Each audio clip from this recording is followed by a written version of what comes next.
I think that power should be a burden to ordinary people. I think it should actually be costly in the sense of psychology. In other words, if you think that power is easy and fun, you're the wrong person for the job.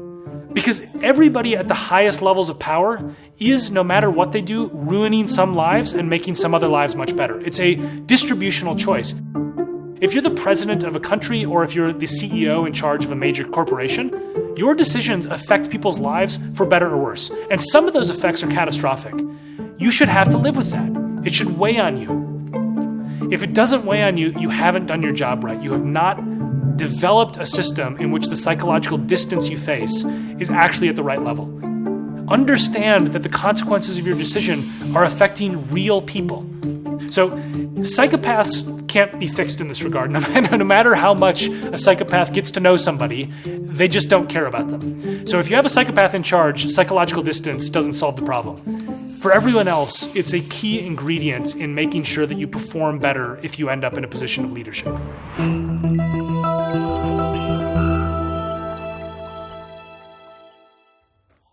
The dark triad traits are really interesting because you can disaggregate them into their three parts, which are Machiavellianism, narcissism, and psychopathy, being a psychopath. These traits can occur in elevated levels in isolation. So you could just be somebody who's more Machiavellian than the rest of the population. You could just be more narcissistic. And there's some really interesting findings when you actually control for them in isolation. So Machiavellian people tend to be better at getting power. They tend to be better at getting power because they're strategic thinkers. They're people who have a game plan. They start to think, how can I get to my goal? And if they're disciplined, you can control your impulses. You can think into the future. You can strategize. So Machiavellianism alone is probably actually helpful for getting power. Narcissists are different again. Narcissists, if they occur in isolation, can actually help you make more money. And the reason for that is because narcissists are hyper-attuned to what other people think of them. Advancement in hierarchies often can depend on how much other people like you. Narcissists are good at making people like them. The evidence seems to suggest that narcissism in isolation can be helpful for improving your paycheck, even though it might not be the best thing for making good decisions, because you have a warped view of what's the most important, and for narcissists, the most important thing is themselves. Psychopathy on its own, without the Machiavellian narcissistic component, is reasonably rare. They tend to correlate. But when you do have people who are just psychopaths, they're more impulsive and they're more willing to take risks than other people. As a result of that, you tend to have lots of unsuccessful psychopaths. The successful ones who make it, who survive, they're not good at wielding power, but they are often pretty good at obtaining it because they are power hungry. So a psychopath in isolation is not someone you want in charge of a company. It is not as bad to have somebody who's just Machiavellian or as bad to have someone who's just narcissistic. But for the most part, if you're high on the psychopathy score, you're usually pretty high on the narcissism and Machiavellian score as well. While these things can be studied independently, the areas of power that we're most interested in tend to be clustered around those with the dark triad. Depending on the study you look at, psychopaths are between 4 times and 100 times more represented in positions of power than everybody else.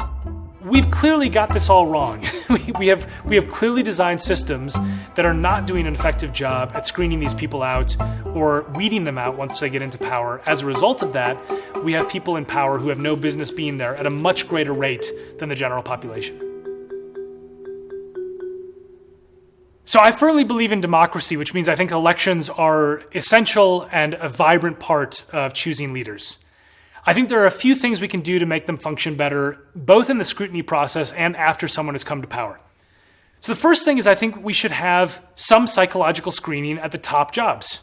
I think that there should be an expectation that people who are about to control nuclear weapons that can literally wipe out our species should at a minimum be subject to a psychological test. I wish there was a certain question that was asked to people who wanted to wield immense amount of power, and that question is this: what would it take for you to think that you are no longer necessary in power? In other words, what is the goal that you want to achieve with your power that if you were to achieve it, you would think it's time to step down? It's not that we should just think about psychological tests. We should also do sort of less scientific psychological evaluations that are probed via questions that try to get at the core of why someone is seeking power, exposing those who are power hungry or in it for the wrong reasons. So the idea here is that you have to think carefully about screening people who are seeking power. You have to have psychological tests for the highest levels of power. And you also have to ask questions of people that would expose whether they're in it for the sake of power or they're in it for themselves. And far too often, people are in it for themselves, and psychological tests would expose the fact that they are people who are not the ones that you want at the helm of a company or a country or with the sole control of nuclear weapons.